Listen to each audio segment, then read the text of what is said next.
2026 3 March প্রথম চন্দ্রগ্রহণ লাগছে। এটা ভারতের দৃশ্য। এই সময় কি করবেন ও কি করবেন না, এই চন্দ্রগ্রহণ দুপুর 3:20 থেকে 6:47 পর্যন্ত চলবে। এটা ভারতের দৃশ্য থাকবে।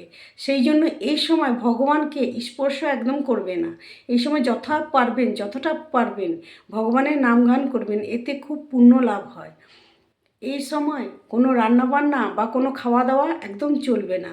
এই সময় যখন চন্দ্রগ্রহণ লাগবে তার আগে জল ও দুধের মধ্যে বা কোনো তরল পদার্থ থাকবে তার উপর তুলসী পাতা অবশ্যই দিয়ে থাকবে। এতে গ্রহণের দোষ লাগবে না। ও এই সময় যারা প্রেগনেন্ট মহিলা ও বয়স্ক বুড়ো যারা থাকবে আর বাচ্চারা, তারা এই সময় বাইরে একদম যাবে না। প্রেগনেন্ট মহিলারা এই সময় কোনো কিছু খাওয়া দাওয়া করবে না ও কোনো কিছু কাটাকাটি তো একদম করবেন না, কারণ এতে দোষ লাগে।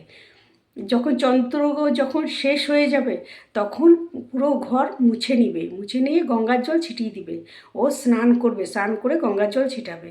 যারা বয়স্ক বা যারা রোগাগ্রস্ত আছে বা যারা অসুস্থ আছে তাদেরকে কাপড় চেঞ্জ করে দিয়ে গঙ্গার জল ছিটিয়ে দিবেন।